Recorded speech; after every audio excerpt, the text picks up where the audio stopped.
여행인문학자 신양란의 아는 만큼 보이는 색다른 지식여행.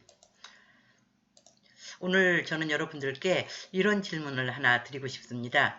화가들이 다윗왕의 스캔들을 즐겨 그린 이유는 무엇일까요? 화가들이 정말로 그 주제로 많이 그렸거든요. 왜 그럴까? 한번 그 이유를 함께 찾아보도록 하겠습니다. 다윗이라고 하는 사람은요, 고대 이스라엘의 2대 왕입니다. 두 번째 왕이에요. 사울왕의 뒤를 이어서 왕위에 올랐습니다. 다윗 왕은 그 구약성서 시편의 대부분을 지을 정도로 시를 짓는 능력이 뛰어났다고 알려져 있고요. 그 다음에 뭐 정치적으로, 종교적으로도 많은 업적을 남긴 이를테면은 비교적 훌륭한 왕으로 여겨집니다. 이스라엘 국기에 보면은 가운데에 별 모양이 있는데요. 그 별이 다윗 왕의 별입니다. 다비드의 별이라고 해요. 그런 정도로 이스라엘 역사에 있어서는 중요한 그런 인물이라고 볼 수 있습니다. 다윗 하면은 그래도 뭐니 해도 블레셋의 거인 장수 골리앗을 죽인 일이죠. 골리앗을 죽인 일로 인해서 다윗은 많은 사람들로부터 신망을 얻었고 나중에 2대 왕이 될 수 있었습니다. 그런데 오늘은 이제 다윗 왕의 업적에 관련된 이야기를 하려고 하는 것이 아니라 그에 관련된 스캔들을 이야기하려고 합니다. 다윗 왕에게는 이름이 알려진 8명의 왕비와 이름이 알려지지 않은 여러 명의 왕비, 그리고 그 밖에 이제 더 많은 후궁들, 왕비 반열에 오르지도 못한 그 더 많은 후궁들이 있었습니다.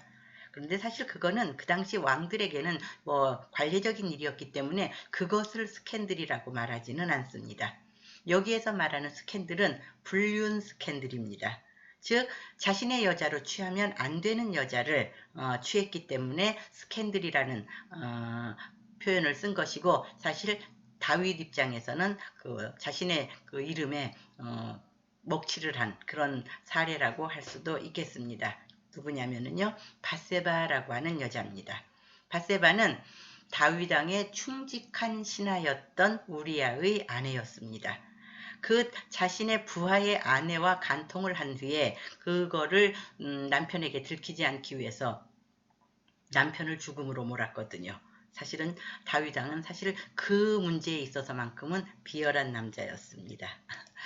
자, 그 다윗 왕이 우리아의 아내인 밧세바를 어떻게 보고 반하게 되었느냐라고 하는 문제를 생각해 봐야 되는데, 뭐 전해지기는 밧세바가 목욕하는 장면을 보고 사랑을 느꼈다고 하더라고요. 저는 이 이야기를 들으면은 제일 먼저 드는 생각이 그겁니다. 대체 밧세바는 어디에서 목욕을 했기에 왕의 눈에 띄었는가 하는 것이고요. 왕은 도대체 어느 정도의 거리에서 목욕하는 여자를 보았길래 목욕하는 것만 보고도 사랑을 느낄 수가 있었을까 하는 그런 게 저는 조금 이해가 안 됩니다. 그러나 기록이 그렇게 되어 있어요. 이 그림을 그린 화가는 왕이 저쪽 멀찍이 지금 옥상에서 지켜보고 있습니다. 목욕하는 밧세바를 저 거리에서 목욕하는 여자를 보고 반하는 것도 대단한 능력입니다. 자, 어찌됐든지 목욕하는 것을 보고 반한 다윗은 밧세바를 궁으로 부릅니다. 화가에 따라서는요, 사람을 보내서 밧세바를 궁으로 불렀다고 표현하기도 합니다. 이 그림을 그린 화가는 신하를 보내서 밧세바에게 자신의 뜻을 전하는 걸로 표현을 했습니다. 밧세바의 표정을 보면은요, 매우 기뻐하는 듯한 그런 표정이고, 그 시녀들도 마찬가지로 왕께서 우리 마님을 부르신다니 이거는 가문의 영광이다 라고 생각하면 안 되겠지만, 시녀들의 표정은 좀 그렇습니다. 그리고 이제 어떤 화가는 다윗 왕이 밧세바에게 궁으로 들어오라는 편지를 보낸 걸로 표현을 했는데, 대부분은 편지를 보낸 걸로 화가들은 표현을 했습니다. 그러니까 다윗의 편지를 받은 밧세바라고 하는 그런 제목의 그림들이 많이 있습니다. 이 그림 속의 밧세바는 좀 착잡한 표정입니다. 왕이 부르는데 안 갈 수는 없고, 나는 남편 있는 여자인데 또 사실은 외간 남자인 왕을 만나는 것도 탐탁치 않고 해서 착잡한 그런 표정으로 표현을 했습니다. 사실 이래야만 정상이 아닐까 싶습니다. 그렇게 해서 이제 밧세바를 궁으로 불렀습니다. 그리고 이제 자주 만났어요. 남녀가 자주 만나다 보니까 문제가 생겼습니다. 밧세바가 임신을 한 겁니다. 지금 밧세바의 남편인 우리아는요, 전쟁터에 몇 개월째 지금 나가 있습니다. 그런데 혼자 집을 지키고 있던 밧세바는 임신을 한 상태입니다. 그러니까 다윗 왕도 조금 다급해졌죠. 그건 밧세바가 부적절한 행동을 했다는 뜻이고, 그 당시 사회는 부녀자가 정절을 이루면은 명예형을 당하던 그런 시대였거든요. 근데 밧세바가 지금 남편 없는 상태에서 임신을 했으니 이게 문제가 될 거 아닙니까? 다윗이 이제 이 문제를 어떻게 해결할 건가 고심을 한 끝에 우리아를 급히 부릅니다. 불러서 뭐 대수롭지도 않은 이야기를 좀 나눈 다음에 기왕 여기까지 왔는데 집에 들러서 하룻밤이라도 좀 자고 다시 내일 전쟁터로 나가라 이렇게 이야기를 합니다. 다윗 왕은 이제 그런 계산을 한 거죠. 우리아가 전쟁터에서 잠깐 돌아와서 부인을 만나고 갔는데 임신을 했다. 그러면 사람들이 남편의 아이라고 생각할 거라는 거죠. 나중에 이제 아이가 태어나면은 달수가 좀 잘 안 맞네 라고는 하겠지만은 그래도 그 외간 남자와의 관계를 통해서 아이가 생겼다고는 사람들이 생각하지 않을 거다 이런 계산을 했던 겁니다. 그런데 우리아는 너무나 충직한 인물이었어요. 그래서 왕의 그런 권유를 거절합니다. 지금 제 부하들이 전쟁터에서 목숨을 걸고 적과 싸우는데 지휘관인 제가 어찌 집에 가서 아내를 만나고 갈 수 있겠습니까? 저는 그렇게 할 수 없습니다. 라고 하고 곧장 집에는 들르지도 않고 곧장 다시 전쟁터로 돌아간 겁니다. 이렇게 되니까 다윗의 계획은 무산되었죠. 수포로 돌아갔죠. 할 수 없이 다윗은 은밀히 다른 부하를 시켜가지고 우리아가 도저히 살아나올 수 없는 그런 전쟁터로 몰아넣습니다. 그리고 우리아는 그렇게 세상을 떠납니다. 그것을 나단이라고 하는 예언자가 알았어요. 해가지고 다윗을 찾아옵니다. 그리고는 다윗에게 묻습니다. 왕이시여, 어떤 부자가 있는데 99마리의 양을 갖고 있습니다. 그리고 그 옆집에는 한 마리의 양을 가진 농부가 있습니다. 근데 99마리의 양을 가진 부자가 그 한 마리를 욕심내어서 양을 빼앗고 그리고 그 농부를 죽였습니다. 왕은 그 문제를 어떻게 생각하십니까? 이렇게 물으니까요. 다윗이 화를 버럭 냅니다. 아니 그런 나쁜 못된 놈이 있나? 아니 지는 99마리나 되는 많은 양을 가지고 있으면서 그 한 마리 양을 가진 사람을 그거를 뺏고 목숨까지 빼앗았느냐라고 화를 냅니다. 그러자 나단이 꾸짖습니다. 지금 이제 이 그림이 바로 나단이 다윗을 꾸짖는 그 장면입니다. 그 부자가 바로 당신입니다. 당신에게는 수많은 아내가 있는데 그 우리아 단 하나의 한 명의 부인밖에 없는 우리아의 아내를 당신이 빼앗았습니다. 그리고 밧세바를 빼앗는 걸로 끝난 것이 아니라 우리아를 죽음으로 몰았습니다. 당신이 그 나쁜 부자입니다. 라고 꾸짖습니다. 이게 그 나단이 다윗왕을 꾸짖는 그런 장면입니다.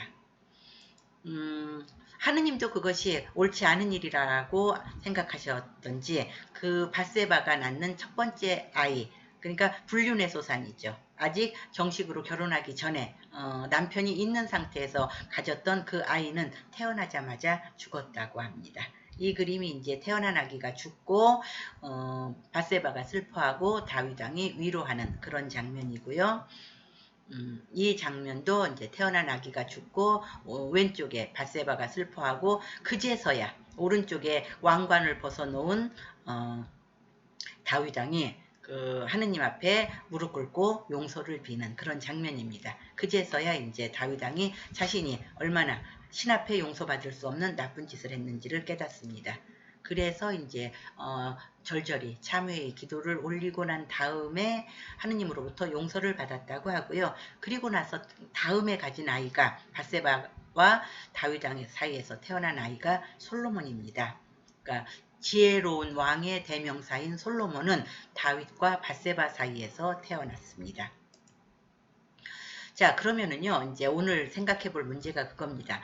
그 다윗이라고 하는 왕은 정치적으로나 혹은 종교적으로 많은 업적을 남긴 훌륭한 왕이라고 했었죠.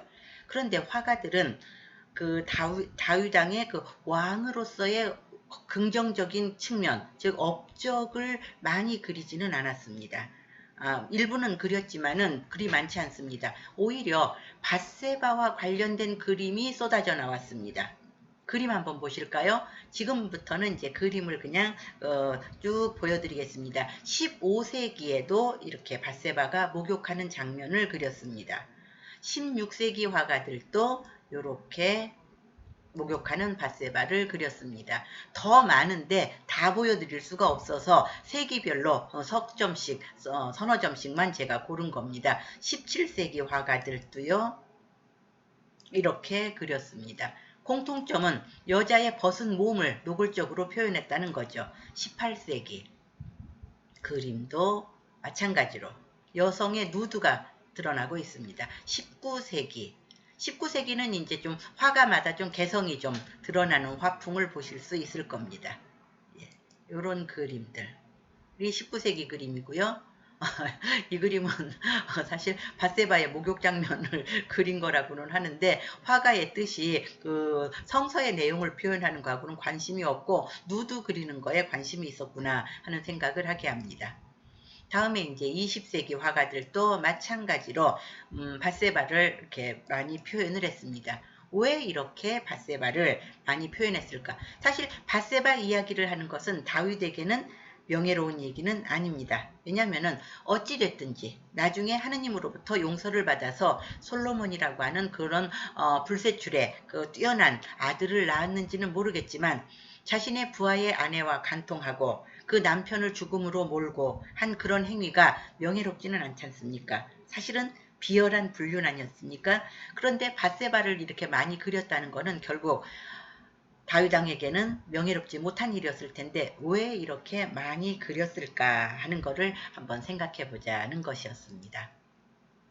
화가들이 다윗 왕의 스캔들을 즐겨 그린 이유, 아까 처음에 질문했던 거죠. 그 이유에 대해서 이렇게 대답할 수 있습니다.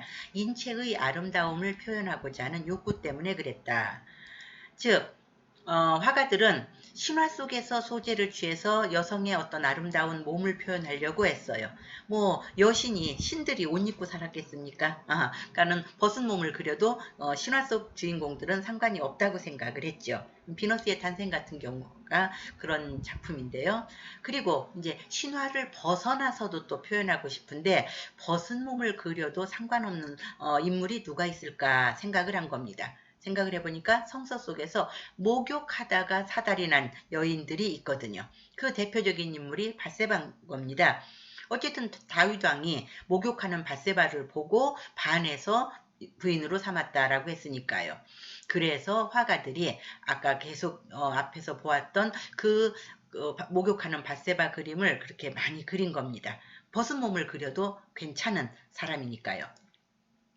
비슷한 경우가 수산나라고 하는 인물이 있습니다. 수산나라고 하는 여자도 목욕하다가 그 두 나이 든 장로가 그녀에게 반해서 죽은 데다가 이제 나중에 그들이 이제 옳지 못한 행동이 밝혀져서 그들은 이제 처벌을 받는 이야기가 있는데 사실 아름다운 이야기는 아니거든요. 목욕하는 여자를 몰래 훔쳐보았고 그에게 이제 자신들과 관계를 갖자고 요구하고 그것이 이제 나중에 들통나서 처형당하고 하는 이야기나 다윗 왕이 자신의 부하의 아내를 갖다가 탕하고 그 여자를 부인으로 삼기 위해서 남편을 죽이고 하는 이야기가 아름다운 미담도 아니고 후대에 널리 알릴 만한 그런 중요한 일도 아니고 함에도 불구하고 화가들이 그 이야기를 많이 그렸다는 얘기는 내용이 중요해서가 아니고요. 널리 알릴 만큼 중요한 내용이어서가 아니라 벗은 몸을 여자의 아름다운 몸을 갖다가 표현하기 위해서 벗은 몸을 그리고 싶은데 그 벗은 몸을 그려도 되는 대상을 찾다 보니까 목욕하다가 사달이 난 여자들이 그 대상으로 꼽혔던 겁니다.